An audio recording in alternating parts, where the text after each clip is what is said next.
Okay. All right. Friday, weekend coming up. So today is sort of a soft entry into Chapter 7, which, if I had to pick a favorite topic in fluids, it would be what we're covering in Chapter 7. And I think a lot, and I've heard from students too that they like it as well. It's we go from the super mathematical Chapter 6 with Navi Stokes and stuff into something that is much less mathematically intensive, but allows us to do some really cool things. So this is the chapter in which we're going to learn, for example, how and when we use experiments, how we can plan experiments so that they're rigorous, they cover the experimental space we need, and that they're economical. And finally, how we can apply experiments in a small lab to full-scale, real-world problems. So today we're covering just sort of the tip of the iceberg here and understanding how and when experiments can be used, determining whether a variable that we apply in an experiment is dimensionless, and then applying what we call the Buckingham Pi Theorem, which is sort of the cornerstone of how we create experiments that are going to be applicable to more than outside of the lab. So, looking back, right? So if we kind of do a quick retrospective on what we've covered so far, okay, we've been entirely in the realm of analytical methods, right? That is to say, in mathematical methods, but those methods are pretty severely limited. For example, Chapter 2, we covered the topic of hydrostatics, right? Which is limited to stationary fluids or to static fluids. Chapter 3, we moved on to Bernoulli, and then later in Chapter 6, moved on to the Euler equations, and this idea of ideal flow. Okay. But these are limited, or well, these types of theories all ignore viscosity, which is fine sometimes, but is not always a good assumption to make. We had control volume analysis in Chapter 5.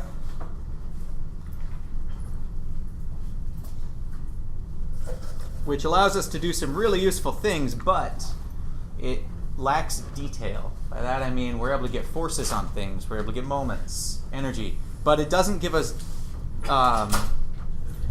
it does not give details inside of our control volume.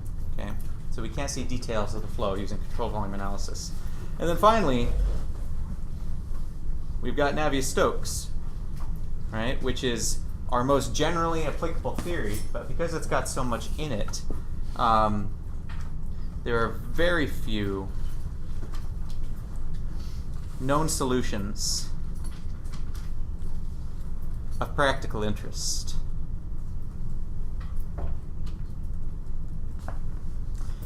So really what this tells us is that our ability to use fluids to describe real engineering problems is limited by our ability to do the math. Either we drop things that are important in some cases, or we have a set of equations that there's no way to solve in general.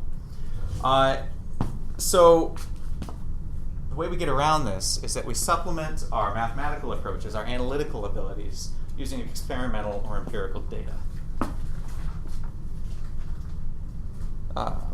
So examples of experiments where, there we go.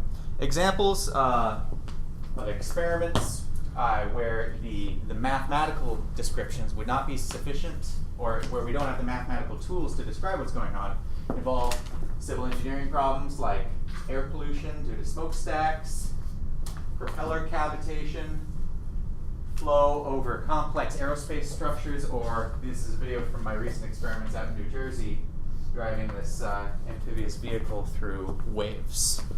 Okay, so these are all cases where simply because we don't have the mathematical capability to build a fully descriptive model. We have to go and test something in the real world and observe something and use that to supplement the math that we can implement.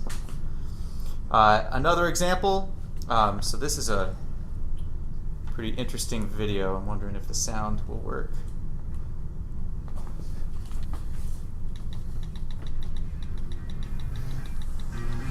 So this is a water basin out in West Bethesda, Maryland, used by the Navy to test ocean-going ships. Oh, I guess they don't have any dialogue in this one. I thought they had speaking. But this is, we have a small version of one of these out in Coralville, but this is what's known as a maneuvering, a sea-keeping basin. And it uses all of these wave makers in order to produce scaled-down versions of the types of waves you'd see in real ocean environments. Then they put in scaled versions of the types of vehicles you might be running through those ocean environments. And by clever manipulation of the different experimental conditions, they're able to generalize their lab-scale measurements to full-scale systems. Let me go ahead and turn that off. So an example of sea-keeping behaviors at model scale compared to full scale. Okay, these are the sorts of things that we want to be able to do as engineers, to be able to use the labs that are accessible to us to get insight into the situations that we can't predict.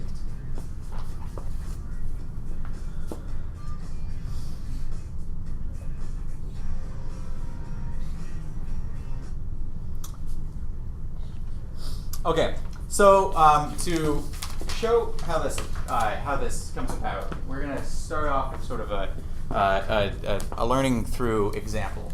So the scenario we're going to consider is one in which we've got some sort of overland pipeline. Okay, we're planning on pumping some sort of fluid across, an intercontinental region. So in order to properly space out the booster stations or the pumping stations along the length of the pipe, right? You have to have pumps every so often in order to keep flow moving. In order to efficiently space these out, the engineers need to know what the pressure drop in the fluid is per unit length along the flow. Okay. So right now, there's not really a clear design. They don't even know what liquid they're going to be pumping yet. They don't know what the speed of the flow through the pipe is going to be, and they don't know what the diameter of the pipe is going to be. So we've got two kind of scenarios I want to consider here. We'll address these one at a time. The first is, let's say we have a well-equipped lab that we're working in where we have a variety of different pipes and fluids and pumps such that whatever they want to test, we can actually test that exact combination, whatever the engineers want data for. And alternatively, we'll consider that we only have access to the Siemens Center Fluids Lab, where most of you have done your lab 3 this week. Okay, the rest of you will, I guess, do it here in a couple hours. But where it's simply air flow through a 2-inch pipe. Okay? And is there any way that we could use this lab over in Siemens Center, the fluids lab there, with this airflow to provide useful data to these engineers that are trying to decide, that might want to pump, molasses through a 2-meter diameter pipe? Is there any way to model that using airflow through a 2-inch pipe?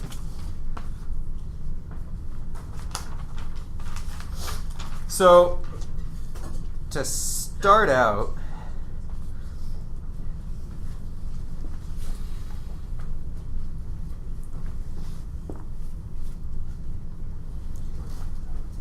so let's say, starting out with scenario A, where we have our well-equipped lab.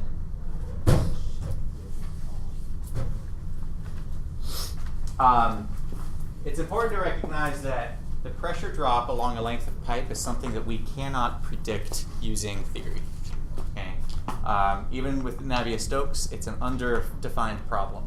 We have too many unknowns. We don't know the pressure drop ahead of time. So we're completely unable to make this prediction analytically. But we can make some sort of intuitive choices about what sort of variables we think might affect the pressure drop. So if we consider a length of pipe,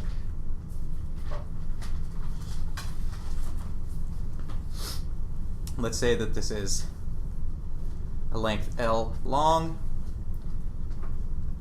we have the pressure at this end, and we have the pressure at this end, P2, and we define the pressure drop per unit length as delta PL is equal to P2 minus P1 over L.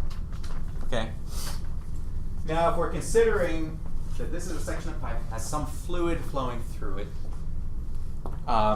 what variables do we think might affect this quantity delta P sub L? I mean, what parameters of the problem? Okay. For example, oh, I heard. The length. Well, the length. So the length we've already got here. Okay. So the length. You're right. The length does come into it, but we've already actually got that. But what's another dimension of the pipe? Oh, like the diameter. There we go.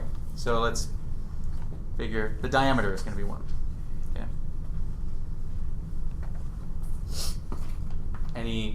Anything about the fluid itself? Okay, I heard viscosity. I heard flow rate, right? Instead of Q, just to make the problem a little easier. So the flow rate, this is correct, but if we divided Q by pi d squared over 4, we would get the velocity, right? So instead of the flow rate, we'll pick the flow velocity, or the mean velocity through right, the mean flow velocity through the pipe. So we'll say that we've got, oops.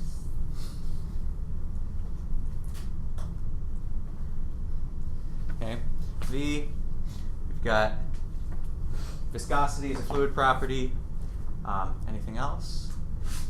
What about like the surface of the pipe, like rough or smooth? So that's a good one. Yes, the surface roughness of the pipe is going to be important. I forgot to mention that we're going to assume the pipe is smooth in this case, but that's one that comes in here. You got about 2 sections ahead of us in chapter there. So assume pipe surface is smooth. So that's like newly manufactured pipe. It's been well taken care of. Okay. Any other properties of the fluid? Maybe the density. Density. There's a good one. All right. So we've got diameter of pipe, right? Viscosity, mean flow speed. We'll get rid of the over bar and just call this V. And we've got, right, density of fluid, and this is the viscosity of our fluid. All right. So we could write, in this case, so we think these are the things that are going to affect the pressure drop. This allows us to write then that delta P sub L is some unknown function, right, of d, v, rho, and mu. Okay? We don't know what this function is. We simply say that if we went out and we were able to do experiments, then if we were able to reproduce the diameter of the pipe, the flow rate through it, the density of the fluid, and the viscosity of the fluid, we should get the same pressure drop if we were doing experiments that we would see out in the right in the full-scale pipeline. So we've got now 4 independent parameters, 1 dependent parameter. All right. Let's say that the engineers on this project want a variety of data. So let's say we go out and we test 5 variables, or 5 values of each variable, and we vary them one at a time. So we hold v, rho, and mu constant, and we vary the diameter of the pipe across 5 values. And then we hold d, rho, and mu constant, and we vary the velocity across 5 values. What we're going to get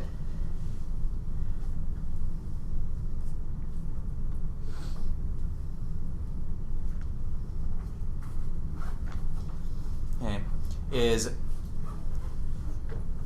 these 4 different plots. So in each case, we're holding 3 of the variables constant. We're varying 1 of them. So x-axis would be v, d, rho, mu, and the y-axis on each is the pressure drop per unit length for that particular combination of variables.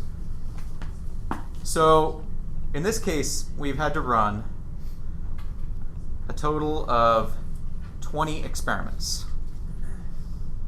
okay, in order to get these four curves. If we assume a pretty kind of off the cuff cost of about $50 per experiment, which is reasonable, it's probably a little cheap for real world data, then we're talking about right. We're talking about $1,000 at 50 per.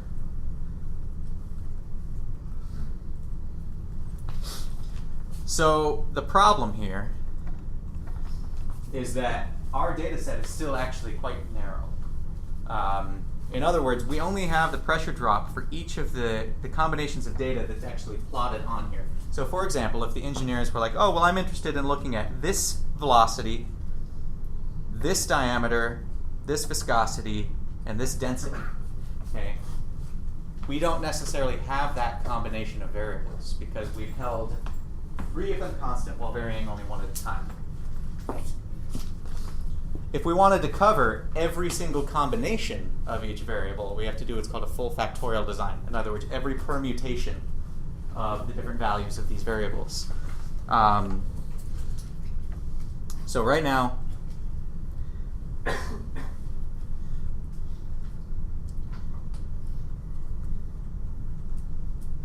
is narrow.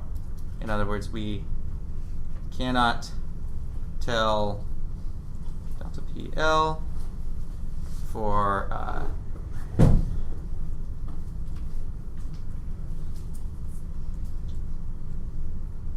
an arbitrary combination of D, V, rho, and mu. Okay. A full factorial experiment would be every possible combination. And if we wanted to do 5 different values of each variable, then this would mean that we have to do 5 to the 4th, or 625 experiments. Okay, which leads to a cost of about $31,250 at $50 per. Okay, let's say we wanted 10 values of each variable in this full factorial experiment.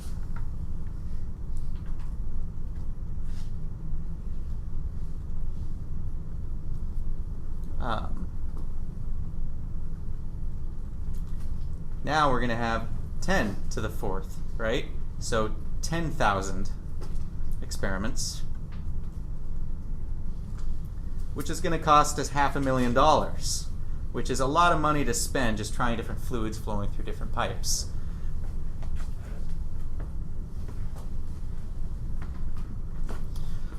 So we can see that, right, if we have enough time and we have enough money, we certainly could provide a general data set for experiments in these, if we have a well enough equipped lab. Additionally, if the folks out designing this pipeline wanted to see what the pressure drop unit length, as I said, pumping molasses through a 1 meter diameter pipe at 1 meter per second, okay, we have to actually find a 1 meter pipe. We have to get a lot of molasses, and we have to find a pump that's capable of driving it at those sorts of speeds in order to actually do the direct measurement. We have to build the full scale thing. So our problems here are that we can create a general data set, but it requires a lot of experiments, a lot of time, a lot of money, and it's difficult sometimes to create the things of interest at full scale. So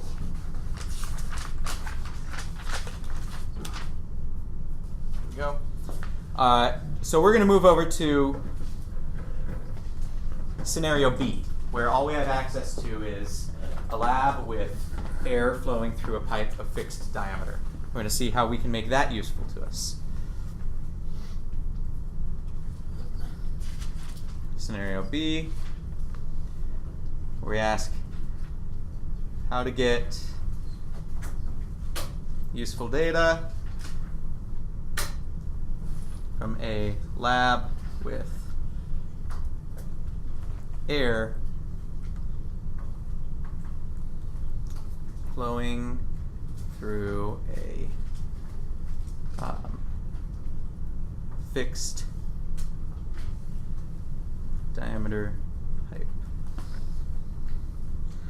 So in order to enable us to do this, we're going to go through a step that seems sort of black magic. It's always going to seem like black magic. It still does to me also. But there's this easier way of approaching the experiments, and this is what we call dimensional analysis, or dimensional analysis /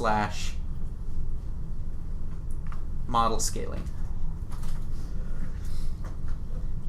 And the idea behind dimensional analysis is that if we take our original, right, our kind of unknown function of d, v, mu, and rho,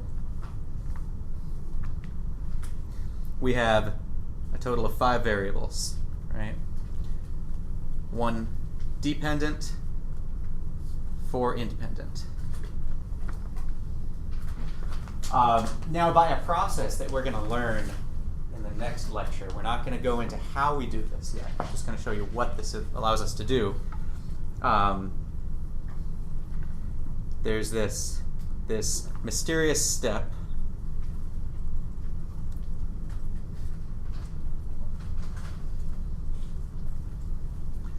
that allows us to rewrite this relationship in terms of what we call dimensional or dimensionless groups. So we'd say delta PL times the diameter over rho v squared is equal to, and we're going to use another symbol, phi, to indicate also a function. This is sort of our new version of f. It's a Greek version of f, right? But this phi also means it's a function of now rho v d over mu.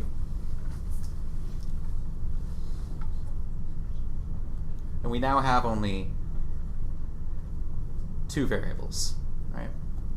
1 dependent, 1 independent. So just quick observation shows us that every single variable that shows up in this also shows up in here. They've just been rearranged somehow. Okay? And it's that process of rearranging them that we're going to cover next time.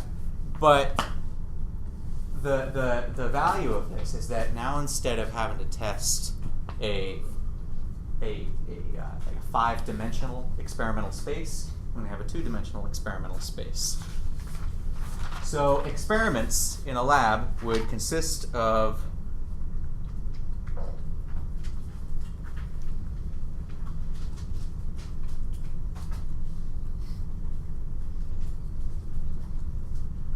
varying this parameter as a whole, measuring delta PL and turning that into delta PL d over rho v squared.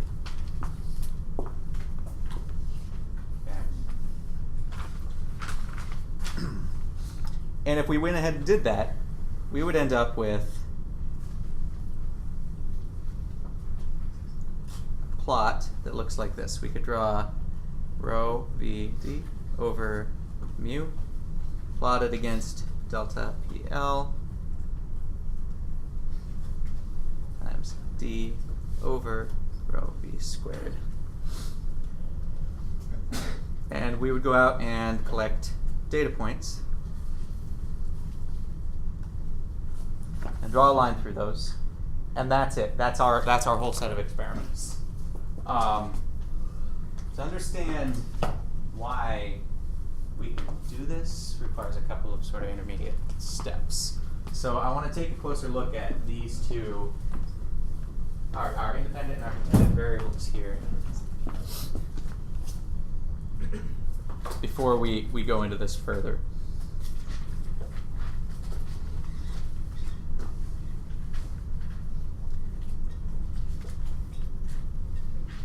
So these variables are what we call dimensionless groups, and what we'll later come to know as called pi terms. But to prove that to ourselves, right, let's go ahead and write out the dimensions. Remember, dimensions are written in the mass length time system or the force length time system. These are things that we're going to have to recall and get really comfortable with in this chapter. But let's write out the dimensions of each of our variables in the original equations. So we've got V, right, which has dimensions of length times to the negative 1. We've got viscosity, which has dimensions of mass, length negative 1 times to the negative 1. PL is mass, length to the negative 2 times to the negative 2.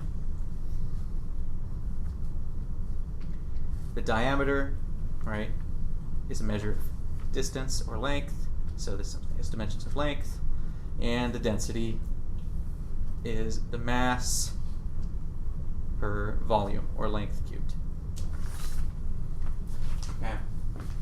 So now consider the dimensions of these two new variables that we've proposed. So it's PL times D over rho V squared.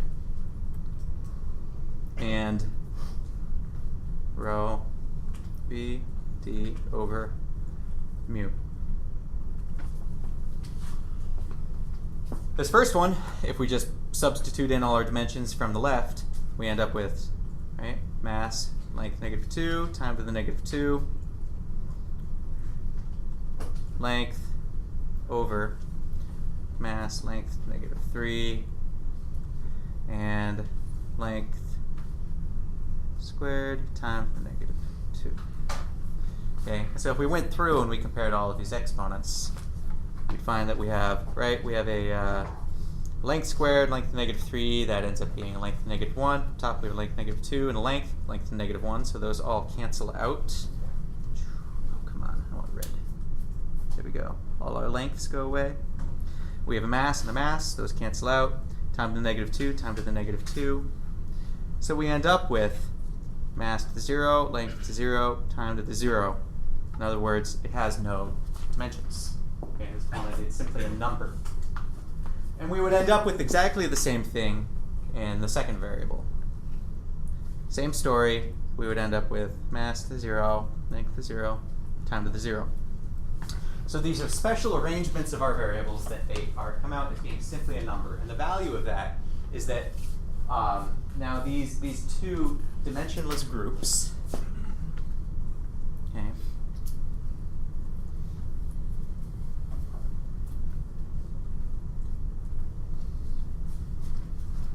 are now completely independent of our choice of units, okay, of the scales at which we're considering them.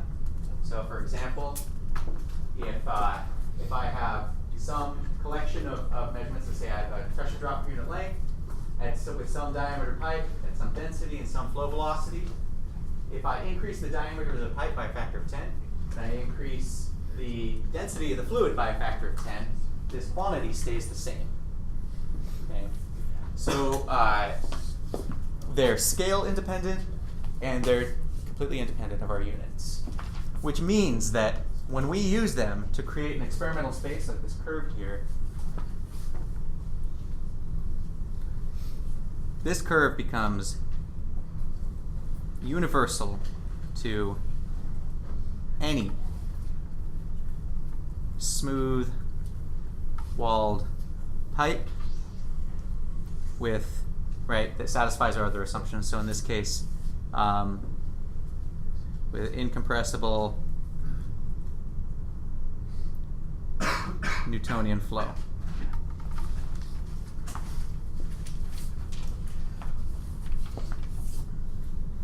So this right here is the keystone. This observation is what allows us to take our experiments in a lab that has air flowing through a pipe and use it to produce data that can describe any fluid flowing through any kind of pipe. Let's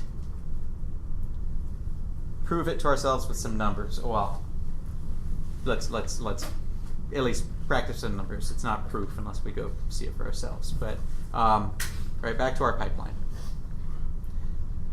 Let's say that our engineers have decided they've gotten on board with this Trans-African pipeline project. It's something that kicked off last year. The idea was to pipe in potable drinking water into arid regions of Africa. Okay, for drinking water, and for irrigation of crops, et cetera, et cetera. So let's say they're interested in a particular design point. They want to look at water. So this has a density of 1,000 kilograms per meter cubed. They want to pump it at a mean velocity of 0.5 meters per second through a pipe that has a diameter of 1 meter. And of course, because it's water, it has a viscosity of 1.12 times 10 to the negative third Newton second per meter squared. So the engineers say, all right, this is the design point that we want to consider, okay, or one of the design points that we want to consider. And they approach one of you to give them a prediction of what the pressure drop per unit length is going to be, but all you have access to is the lab space for the lab this week. So the question is, can we predict delta PL using air flowing through a small pipe? Specifically,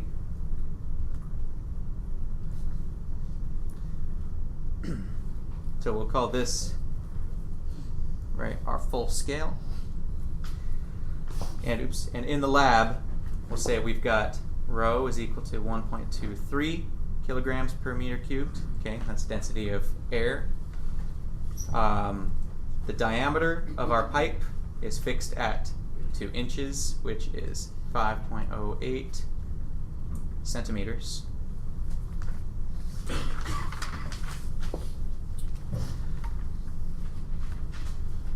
The viscosity of air is 1.79 times 10 to the negative fifth Newton second per meter squared. And the question really is then, okay,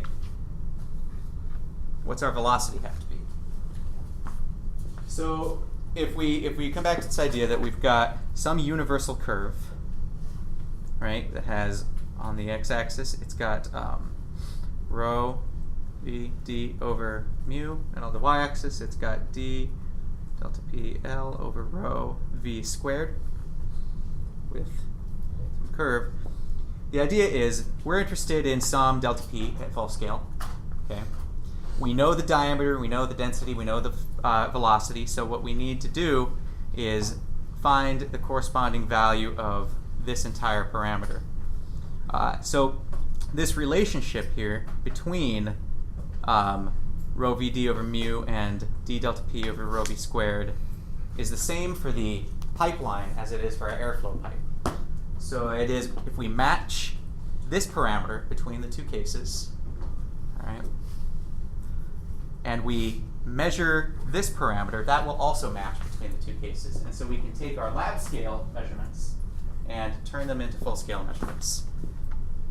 So at full scale, if we were to calculate then what rho v d over mu is, okay, we plug in our value, or our 1,000 kilograms per meter cubed, 0.5 meters per second, 1 meter diameter, and 1.12 times 10 to the negative third viscosity, we end up with a number of 446,400 about. Okay. So that's our independent parameter at full scale. So the way we do this in model scale is we match that independent parameter. So we say we have to carry this match number in the lab, which means that our velocity, okay, has to be 446,400 times the density of, or the viscosity of air over rho air times d air, and this is going to be the velocity of our airflow. Okay. So if we break out our calculators and plug that in, we should get something that's approximately 127.9 meters per second. Okay. It's pretty fast, but not crazy fast for airflow through a small pipe. Okay, this is something that would be doable. So if we crank this thing up to 127.9 meters per second, let's say we go in and now we measure. Okay.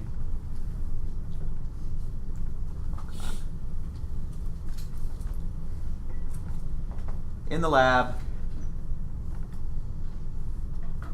we measure that the pressure drop per unit length along the pipe, using those taps built into the side of our pipe, okay, is equal to 277 pascals per meter.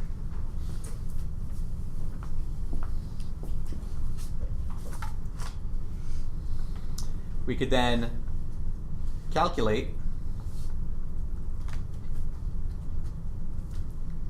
delta PL times D over rho V squared, okay, from the lab. If we plug in the quantities for air, we'll go ahead and say for lab.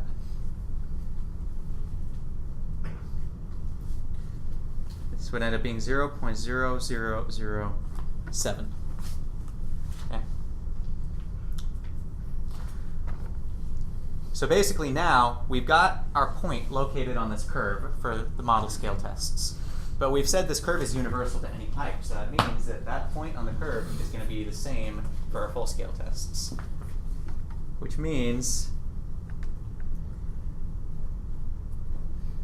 our number is the same for our pipeline. So now we can say delta PL for the pipeline is equal to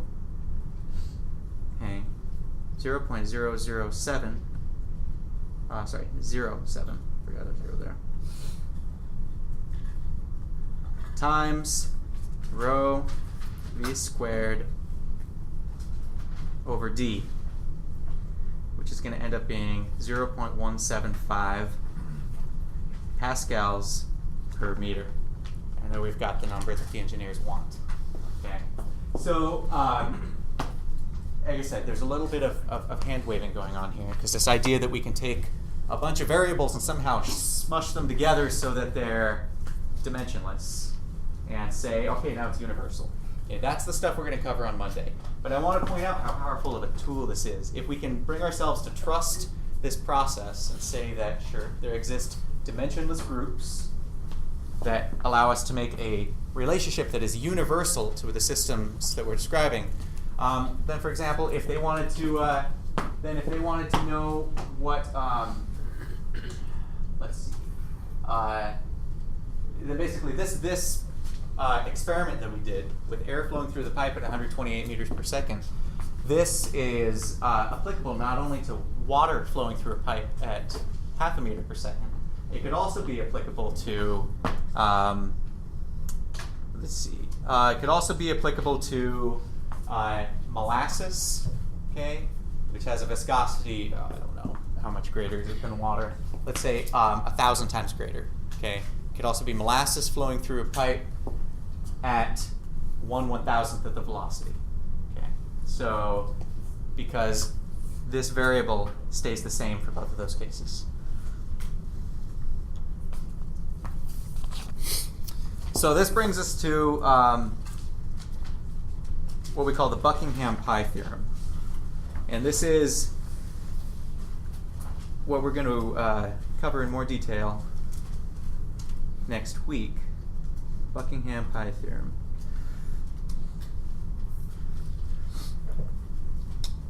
Which simply says that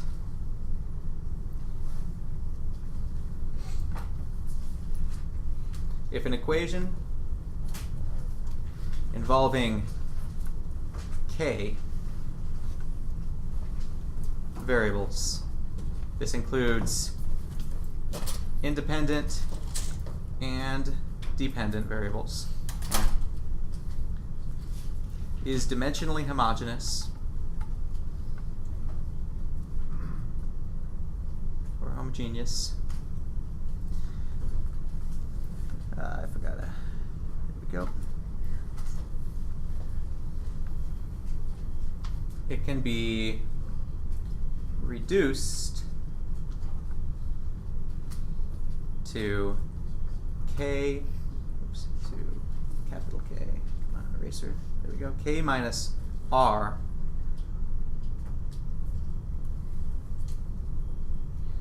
dimensionless variables, where here R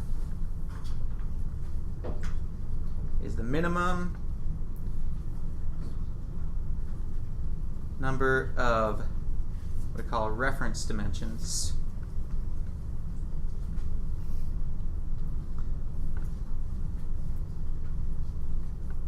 required to describe the original set of K variables.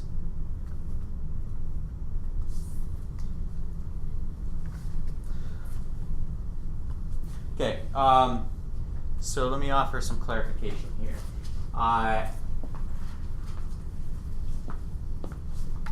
Basically, R here describes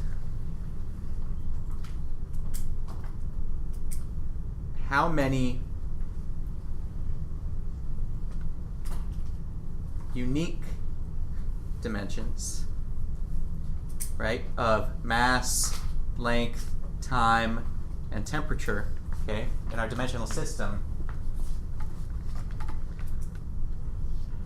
show up between all K of our original variables.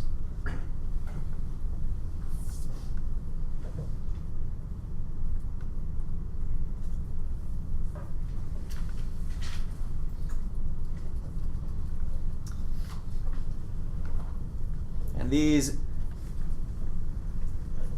dimensionless variables that we're saying we can create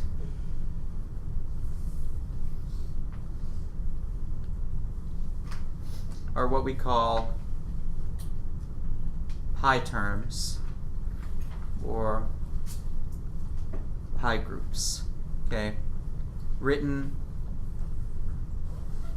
using a capital pi. So if we go back to our pipeline example, let's consider this one again.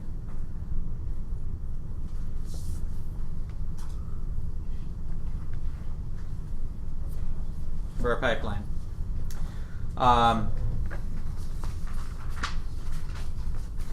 We said that, right, delta PL was some unknown function of diameter, velocity, density, viscosity, right? So in this case, what is K? How many total variables show up? We'd count independent plus, or so we'd count dependent plus independent. So 1, 2, 3, 4, 5. So you've got K equals 5.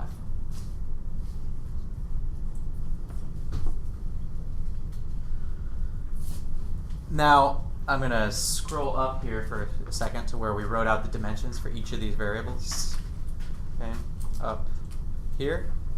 So if our dimensional system is mass, length, time, temperature, how many of those show up if we look collectively at our entire set of 5 dimensional variables? We've got length, we've got time, we've got mass, we don't have temperature showing up. So we've got 3, okay? 3 of our dimensions show up. Those are our reference dimensions, mass, length, time. So if we consider all the variables that go into our unknown relationship, in total there are 3 reference dimensions present. So we would say R equals 3, okay? We've got mass, length, and time. So application of the Buckingham Pi Theorem says that the number of dimensionless groups should be K minus R, which is equal to 2. Okay? Which is what we proposed in this relationship up here, right? That we had a relationship between two dimensionless groups. Now the process of actually going through and finding these dimensionless groups from these variables, like I said, this is what we call the method of repeating variables, and that's the next section, and we'll start on that on Monday.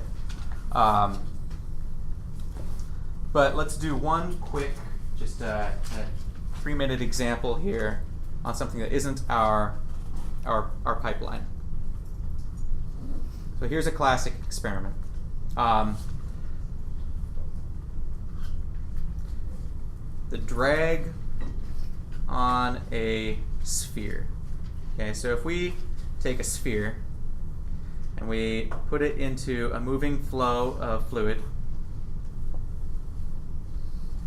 and we measure, okay, the horizontal force that results from the moving fluid,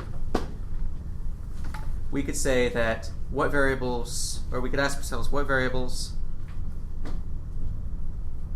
affect f of x. So, okay, let's brainstorm.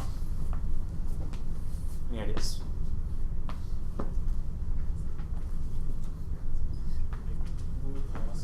Fluid velocity. Let's go v, right?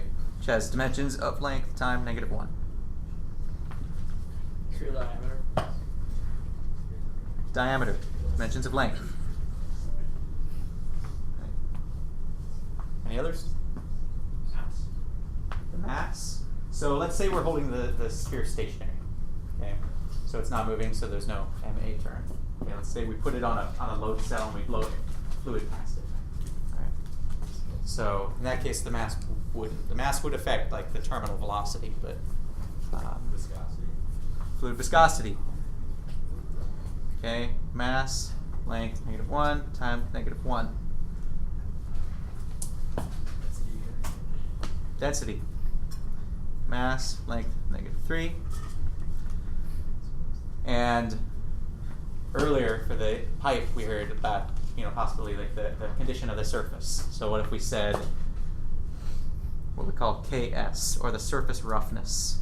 So let's say, the difference between a polished pool ball and a dimpled golf ball, for example. So let's say we call this Ks, and this would be measured in terms of the characteristic height of the roughness. So this would be dimensions of length. Okay, so we've got how many, what is K equal to in this case? K, the number of dimensional variables.